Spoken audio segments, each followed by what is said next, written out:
Bonjour et bienvenue sur June. Dans ce nouveau numéro de l'émission Mode, devinez de quoi je vais vous parler. De mode. Et oui, c'est fou ce qu'on s'entend bien, vous et moi. Alors, mode, tendance, accessoires, chaussures, astuces et bons plans. Oui, mais je vais vous raconter aussi l'histoire d'un basique de votre dressing, l'escarpin. Ensuite, je vais vous faire découvrir Magali, une fille qui a du style et qui en fait son métier. Sans oublier nos derniers conseils mode, les pièces qu'il faut guetter et celles qu'il faut abandonner. Et puis mon invitée a plein de choses à vous dire, elle s'appelle Alison Paradis. Sommaire. Il est fin, élancé, féminin et élégant. Je ne vous parle pas du prince charmant, mais de l'escarpin. L'escarpin, c'est la chaussure de femme par excellence. On le dit aussi décolleté, car il ne se ferme pas et laisse voir le dessus du pied. Votre maman ne le porte qu'avec son tailleur ou en soirée, mais pour vous, il y a plein d'autres combinaisons possibles. Regardez l'histoire de l'escarpin. L'objectif de cette émission est aussi de lever le voile sur les petites mains qui, backstage, appartiennent aussi à l'univers de la mode. Alors je vous présente Magali, styliste pour le magazine Paulette et créatrice aussi de sa propre marque de bijoux, Mae. En gros, ça veut dire qu'elle est tous les jours en shopping, casting et en plus elle est payée. Je suis sûre qu'après avoir vu le sujet, vous aurez envie de faire Magali comme métier. Vous allez comprendre. Dans la mode, il ne faut pas croire tout ce que l'on vous dit, ni tout ce que l'on écrit d'ailleurs. Alors voici une sélection d'infos confirmées, de blogs ultra safe et de tendances plus que validées. Alors pour éviter la faute de goût et de se faire serrer par la fashion patrouille, installez-vous et voici les seules choses intéressantes à retenir pour ce mois-ci, enfin une partie.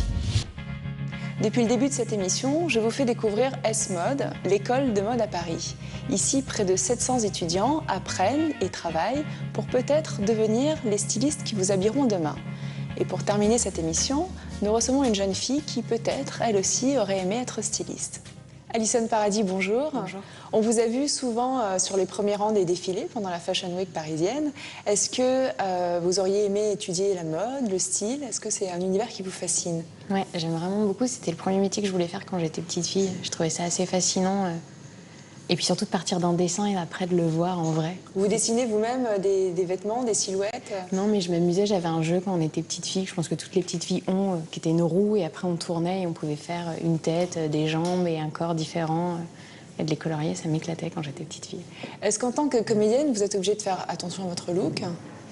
Oui, et puis c'est hyper agréable quand on peut changer radicalement qui on est selon les vêtements qu'on porte. Et je trouve ça hyper intéressant. Est-ce que vous choisissez vous-même? Comment ça se passe? Vous avez une styliste? Comment vous vous occupez de vos looks? Non, j'ai pas de styliste, mais j'ai la chance qu'on prête des vêtements et d'avoir accès à des showrooms divers et variés. Donc j'y vais et puis avec la personne qui s'en occupe, on choisit ensemble.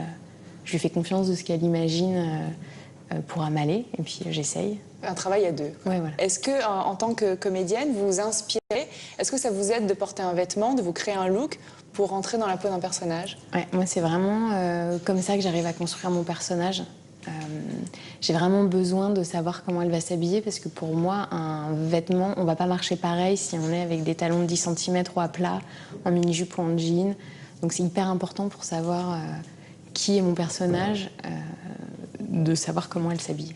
On vous a souvent vu donc sur les premiers rangs des défilés. Est-ce que vous avez des créateurs fétiches? Est-ce qu'il y a des créateurs qui vous inspirent plus que d'autres? Est-ce que vous avez des chouchous?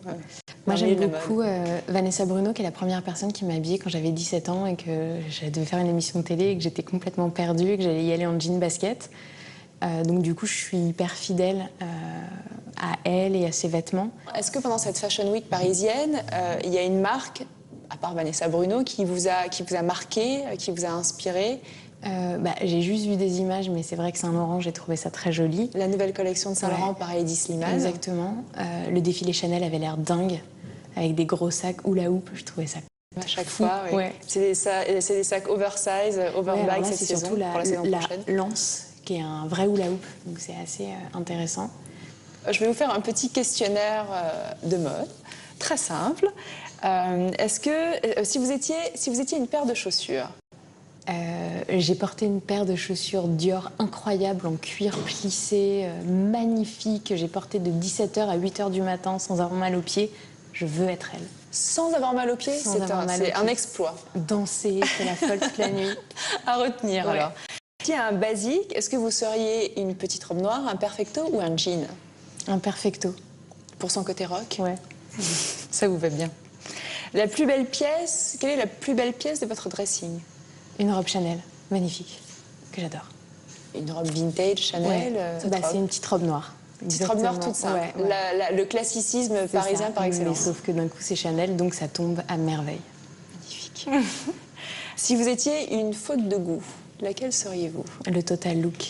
Le total look fashion. Ouais. Là par exemple c'est la mode du clou ou du c'est ça. Et la dernière fois j'étais dans la rue, j'ai vu une fille qui, en même temps ça m'émeut les fautes de goût, mais elle avait les chaussures avec des clous, le pantalon avec des clous, le sac avec des clous et le manteau d'oreille avec des clous. Et d'un coup t'avais envie de dire non. Mettez juste les chaussures cloutées, pas la totale. Si vous étiez un accessoire? Le sac à main. Indispensable? Ouais, et puis ça raconte toute la vie d'une fille. J'aime bien quand on ouvre un sac à main de voir les habitudes. C'est assez émouvant. Il paraît qu'il y a quelque chose de très révélateur dans le sac d'une femme. Moi, j'adorais quand j'étais petite l'odeur du sac à main de ma mère. C'est un truc c'est une Madeleine de Proust. Donc en plus, ça vous rappelle des souvenirs d'enfance. Ouais. Une robe pour une première, est-ce que ce serait votre petite robe Chanel ou est-ce que vous partiriez sur une autre robe? Ça dépend dans quel pays est la première. Si c'est à Paris, on a un côté un peu plus court, un peu plus rock. Si c'est à Hollywood, là, je mettrais une robe fourreau qui fait 4 km derrière et j'en ferais des caisses. Si vous étiez une bière? La soie. Pour sa douceur, sa fluidité? Ouais, pour le contact avec la peau. Je trouve ça hyper agréable. Vous dormez dans de la soie? Non, parce que ça glisse. Votre meilleur souvenir de mode? Il y en a plein. J'ai été drôlement émue à un défilé Dior quand c'est toutes les petites mains qui sont montées sur scène à la fin. C'était un très bon moment au départ de Galliano. Ouais, je trouvais ça hyper émouvant et on a vraiment ressenti que toute la salle était émue. Parce que c'est vraiment les petites mains qui sont derrière et qui travaillent des nuits entières, des jours entiers. Et j'ai eu la chance d'aller dans leurs ateliers pour tourner une émission justement et de les voir créer. Et c'est fascinant. Alors ça, pour le coup, c'est magnifique. Vous êtes comédienne, on a pu vous voir dans Le Dernier Jour, dans Thelma, Louise et Chantal, plus récemment dans Camping 2. Sur quel tournage, sur quel projet travaillez-vous en ce moment? Là, je vais commencer la saison 2 d'une série que j'ai fait l'année dernière qui s'appelle QI. Qui vous plaît beaucoup? Ouais, c'est rigolo.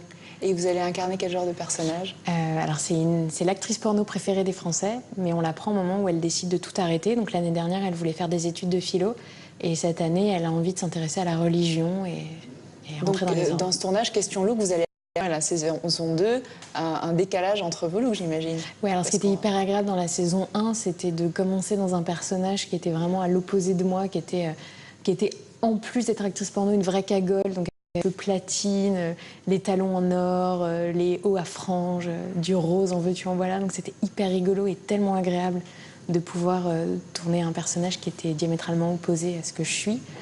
Et là, elle essaye de devenir chic, mais c'est pas ça. Ça marche pas. Bon, je vous souhaite beaucoup de succès. Merci. Et, merci Alison. Merci. Je vous dis à très bientôt pour un nouveau numéro de l'émission Mode sur June.